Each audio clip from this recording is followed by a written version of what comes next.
자, 시작해 볼까요? 여러분들이 물리를 공부하는 데 있어서 먼저 알아야 하는 개념이 있습니다. 바로 물리량에 관한 것인데요.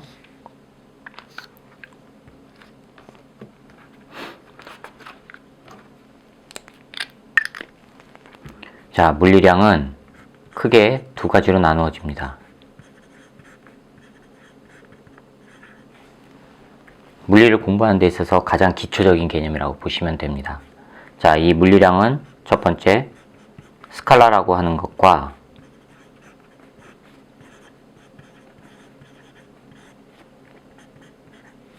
벡터라고 하는 것으로 나눠집니다. 이 스칼라라고 하는 것은 크기만을 갖는 값을 말해요. 예를 들자면 시간이나 질량, 부피, 밀도 이런 것들을 말합니다. 단순히 크기만을 갖는 값을 말해요. 두 번째, 벡터라고 하는 게 있는데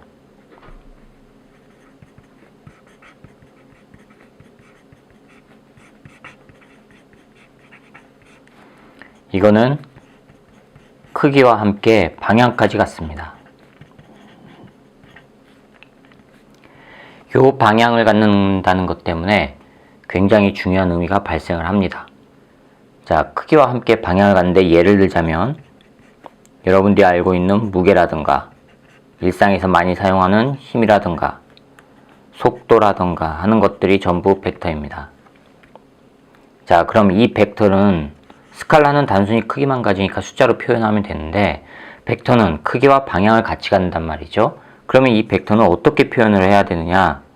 이 벡터는 시작점에서 도착점까지 화살표로 표현해 줍니다. 즉 표현 방법이 시작점에서 도착점까지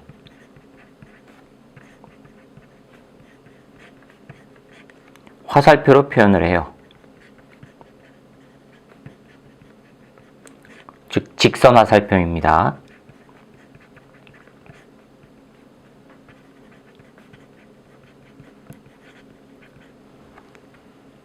예를 들어 볼까요?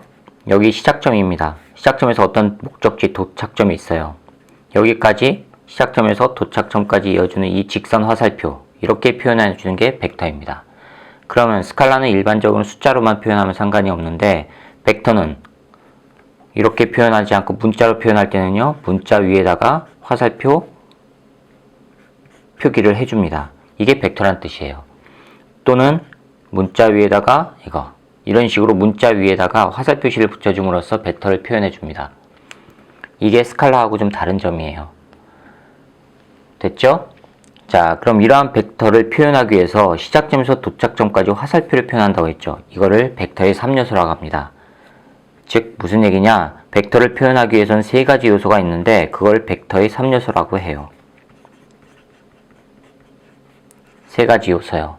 그게 하나는 크기, 또 하나는 방향, 또 하나는 작용점이요. 요 세 가지를 벡터의 3요소라고 합니다. 크기는 무엇으로 나타내느냐? 바로 화살표의 길이로 나타내요. 벡터, 화살표로 표시한다고 그랬죠? 그래서 화살표 길이로 나타냅니다. 방향은요? 이거는 화살표 방향으로 나타내요.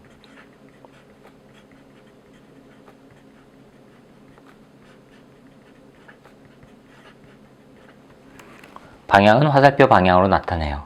그럼 작용점은요? 이 작용점이란 처음 시작한 지점을 말해요. 즉 시작점을 말합니다. 어디까지요? 도착점까지. 이해가 가세요? 벡터는 시작점에서 도착점까지 화살표로 표현을 해주는데 직선 화살표입니다. 그 표현해주기 위해서 이 벡터의 3요소가 필요하다고 했습니다. 바로 크기, 방향, 작용점이요. 자, 그럼 또다시 예를 들어 볼게요. 일반적으로 시작점이 이렇게 있습니다. 목적지까지 화살표로 이렇게 표현해주면 돼요. 그쵸? 이게 바로 시작점이에요. 작용점이요. 작용점이라고 하는 겁니다. 이게 목적지가 되겠죠. 도착점이요. 그리고 이 화살표의 길이가 바로 뭡니까? 크기를 나타냅니다. 됐죠? 그럼 일반적으로 동일한 직선선상에서 어떤 목적지를 향해서 가요. 벡터입니다. 또 동일한 위치선상에서 어떤 목적지를 향해서 가요. 벡터입니다. 그럼 위에 거와 아래 거 중에서 누가 더 큰 벡터이겠습니까? 위에 게 더 커요. 왜요? 크기는 화살표의 길이로 나타낸다 그랬죠? 화살표의 길이가 위에 게 더 길지요. 그러니까 위에 벡터가 더 큰 겁니다. 그런데 문제가 있습니다. 이 화살표의 길이를 마냥 크게 할 수가 없단 말이에요. 예를 들어서요. 동일한 직선선상에서 어떤 목적지로 갔어요. 또 동일한 선상에서 또 다른 목적지로 갔어요. 두 개 다 벡터입니다. 그런데 두 개의 화살표가 비슷해요. 그럴 경우에는 어떤 게 큰지 작은지 알 수가 없죠. 그쵸? 그래서 이럴 때는 화살표의 길이를 마냥 크거나 크게 하거나 작게 할 수가 없기 때문에 어떤 약속을 했느냐? 화살표 위에다가 숫자를 씁니다. 예를 들어서 여기를 10m라고 해봅시다. 아래를 20m라고 하고요. 그러면 누가 더 큰 벡터예요? 아래쪽이 더 큰 벡터예요. 이해가 가세요? 여기서도 마찬가지로 위에다가 10이라고 쓰고요. 아래다가 20이라고 썼습니다. 20m로. 그럼 누가 더 큰 벡터예요? 이번에는 아래쪽이 큰 벡터예요. 왜요? 화살표 위에 숫자를 썼으니까. 이해가 가세요? 이렇게 스칼라와 벡터는 물리량의 가장 큰 두 줄기 있는데 굉장히 중요한 개념입니다. 여기서부터 뒤에 나오는 각종 용어들의 의미가 파생돼서 나오거든요. 자, 그러면 두 번째, 여러분들이 교과서를 딱 펼쳤을 때 맨 처음 접하게 되는 개념부터 시작하겠습니다. 자, 거리예요. 이 거리에는 두 가지가 있습니다. 이동거리와 변이라고 하는 거예요. 이동거리, 이거는 움직인 총거리예요.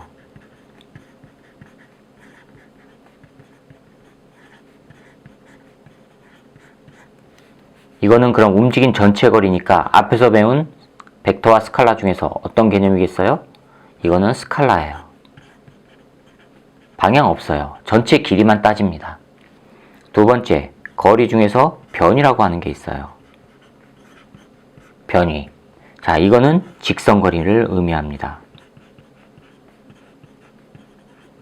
직선이에요. 그러면 벡터와 스칼라 중에서 누구겠어요? 이놈은 벡터예요. 됐죠? 자, 그럼 벡터라고 했습니다. 직선거리라고 했고요. 그럼 이 변이 어떻게 표현하겠습니까? 벡터처럼 표현해요. 즉, 처음 출발점에서 마지막 도착점까지 이어주는 직선거리를 변이라고 해요. 처음 출발점에서요.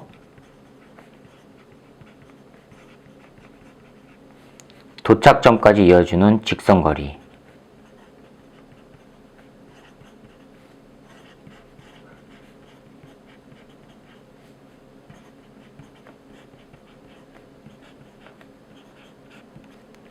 출발점에서 도착점을 이어주는 직선거리예요. 직선이니까 특정한 방향이 있다는 얘기죠.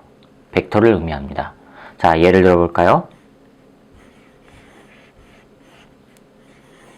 우리나라가 이렇게 있습니다. 제주도 있고요. 울릉도, 독도 있어요. 여기 서울이고요. 여기 부산입니다. 서울에서 부산까지 갑니다. 서울에서 부산까지 갈 때 길 따라서 어떻게 쭉 갑니다. 이거는요, 움직인 총거리, 이동거리에 해당해요. 특정한 방향이 없죠. 수시로 방향이 바뀐단 말이에요. 직선이 아니잖아요. 전체 이동거리를 말합니다. 움직인 총거리. 당연히 스칼라입니다. 그런데 서울에서 부산을 갈 때 이렇게 직선적으로 갔다. 벽 뚫고 가고 산 뚫고 갔다. 똑바로 갔다. 그럼 이거는 벡터가 됩니다. 이해가 가세요? 자, 그럼 또 다른 예를 들어볼게요. 과거 굉장히 유행했던 예입니다. 400m 운동장 트랙이에요. 400m 트랙. 자, 여기서 육상 경기를 합니다. 여기가 출발점입니다. 자, 400m 육상 경기를 한다고 칩시다. 자, 그럼 여기서 출발해서 한 바퀴 돌면 400m예요. 그렇죠? 그럼 이동거리는요? 이동거리는요? 400m가 됩니다. 한 바퀴 돌았으니까 전체 거리가 400m예요. 그런데 변이는요? 변이는 뭐라고 했습니까? 처음 출발점과 마지막 도착점을 이어주는 직선거리라고 그랬죠. 출발해서 다시 여기까지 와야지만 400m가 돼요. 그럼 출발과 도착이 같단 말이죠. 그럼 출발과 도착이 같으면 변이가 생겨요? 출발점에서 도착점을 이어주는 직선거리가 안 생기죠. 그래서 변이가 얼마요? 0m입니다. 차이점 아시겠어요? 그럼 만약에 400m 트랙에서 200m 육상을 합니다. 200m 달리기를 한다고 칩시다. 그럼 이때 이동거리는요? 200m예요. 그러면 반절만 돌면 되죠. 여기까지 오는 겁니다. 여기서부터 출발해서 이렇게 오는 겁니다. 이게 200m예요. 따라서 이동거리는 200입니다. 그럼 이때의 변이는요? 처음 출발과 마지막 도착점을 이어주는 직선거리라고 그랬죠. 여기가 출발입니다. 마지막 도착 어디요? 여기입니다. 여기서부터 도착점까지 이어주는 이 직선거리, 이게 변이에요. 얼마인지는 측정을 해야겠죠. 이해가 가세요? 이렇게 이동거리와 변이가 스칼라와 벡터 개념에서부터 출발하게 되는 겁니다. 자, 그 다음에 두 번째 의미입니다. 두 번째, 여러분들 교과서에 나오는 시간과 시각이라고 하는 겁니다. 두 개가 다릅니다. 두 개가 다른 개념이에요. 자, 시간은 무엇이냐? 시간은 사건이 발생한 한 순간에서부터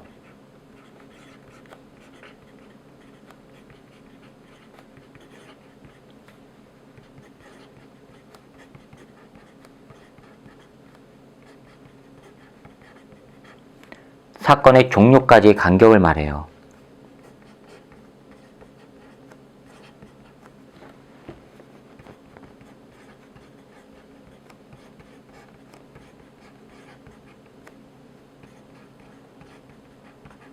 사이간자입니다. 사이간자요. 사건이 발생한 한 순간에서부터 발생한 순간부터 종료까지의 간격을 말합니다. 예를 들어볼까요? 어떤 사건이 오전 09시에 발생했다고 칩시다. 그 다음에 그 사건이 종료된 시간이 오후 13시라고 해봅시다. 그러면 이 간격이 얼마예요? 4시간이죠. 그쵸? 간격이 4시간이에요. 그런데 시각은 다른 개념이에요. 시각. 이 시각은 사건이 발생한 한 순간을 말해요.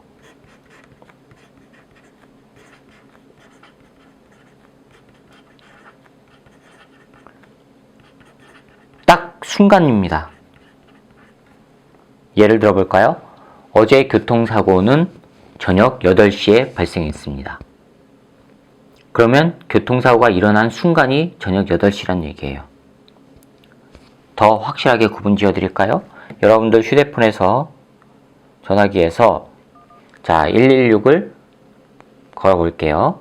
국내 시각은 1번을, 세계 주요 도시 시각은 2번을, 코드 번호 등 이용 방법 안내는 3번을 자, 국내 시각 할 거니까 1번 누르고요. 입니다. 잘 들으세요. 다음 시각은 오전 10시 49분 정각입니다.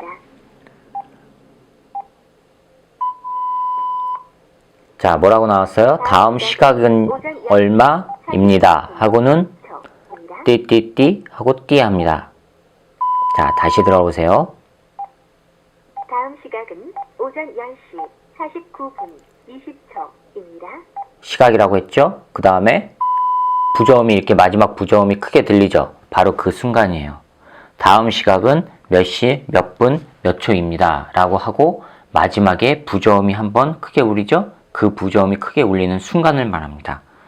따라서 이 시간과 시각은 아주 중요한 차이가 생기는 거예요. 시간은 간격을 말하지만 시각은요? 시각은 한 순간을 의미합니다. 그래서 이 의미 때문에 뒤에 또 다른 변화가 일어나요. 여러분들이 배우는 빠르기에서 이 두 개의 차이점 때문에 변화가 일어납니다. 그러니까 여러분들은 이 개념을 명확하게 인지하셔야 합니다. 자, 그럼 다시요.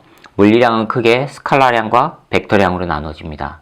스칼라는 크기만 나타내는 값으로 시간, 질량, 부피, 밀도 그런 것들에 해당한다고 했습니다. 숫자로 표현하는 것들이요. 벡터는 크기와 함께 방향을 나타낸다고 했습니다. 방향이 있는 값이라고 했어요. 이 방향 때문에 굉장히 중요한 의미가 발생한다고 했고요. 그럼 이 벡터는 어떻게 표현하느냐? 시작점에서 마지막 도착점까지 화살표로 이어준다고 했습니다. 직선적으로요. 그럼 그림상에서는 이렇게 화살표로 그려주면 되지만 문자상에서는요. 문자 위에다가 화살표를 표현해 준다고 했어요. 그러면 이게 벡터란 뜻이에요. 됐죠? 그럼 이 벡터를 표현하기 위해서는 세 가지 요소가 필요하다고 했는데 바로 크기, 방향, 작용점을 말해요. 근데 벡터는 화살표로 한다고 했죠? 그럼 크기는 어떻게 표현하겠습니까? 화살표 길이로 표현을 해요. 방향은요? 화살표 방향이요. 작용점은요? 바로 처음 시작한 시작점을 의미합니다. 구분이 가시죠? 그래서 그림상으로 보면 시작점에서부터 목적지까지 시작점, 작용점에서부터 목적지, 도착점입니다. 여기까지 화살표로 표현하는 거 방향이죠. 화살표의 길이를 표현하는 거 크기죠. 이해가 가시죠? 그런데 마냥 화살표의 길이를 크게 할 수가 없으니까 어떻게 한다고 했습니까? 위에다가 숫자를 써준다고 했어요. 그림 위에다가 숫자를 써주고 그 숫자가 큰 것이 바로 벡터가 큰 것이 됩니다. 벡터의 크기가 크다는 뜻입니다. 됐죠? 그 다음에 거리는 이동거리와 변이 두 가지가 있습니다. 이동거리는 움직인 총거리를 말하고 스칼라량입니다. 방향이 없어요. 방향이 수시로 변합니다. 변이는요, 직선거리예요. 직선이라고 하는 얘기는 출발에서부터 마지막 도착점까지 일정한 방향이 있다는 얘기죠. 그래서 벡터입니다. 그래서 출발점에서 도착점을 이어주는 직선거리를 표현하는 게 변이에요. 벡터하고 똑같죠? 그럼 예를 들어서 서울에서 부산으로 갈 때 도로 따라서 가면은 이동거리가 되지만 만약에 벽 뚫고 산 뚫고 쭉 직선으로만 간다. 그러면 벡터가 되는 겁니다. 됐죠? 그 다음에 시간과 시각입니다. 시간은 사건이 발생한 어느 한 순간에서부터 사건이 종료되기까지의 간격을 말해요. 이해가 가세요? 그래서 여러분들이 영화관에 가면 그 영화 영화 런닝타임이 얼마나 돼? 라고 했을 때 4시간짜리야 또는 2시간짜리야 라고 얘기하는 게 2시간 간격이란 뜻입니다. 이해가 가시죠? 그 다음에 시각은요. 사건이 발생한 어느 한 순간이요. 조금 전에 들려드린 것처럼 부저음이 울리는 한 순간이요. 그 순간을 말합니다. 구분이 가시죠? 자, 오늘은 그러면 이 영상은 여기까지고요. 다음 영상에서는 본격적으로 물체의 빠르기에 대해서 알아보도록 하겠습니다. 수고하셨습니다.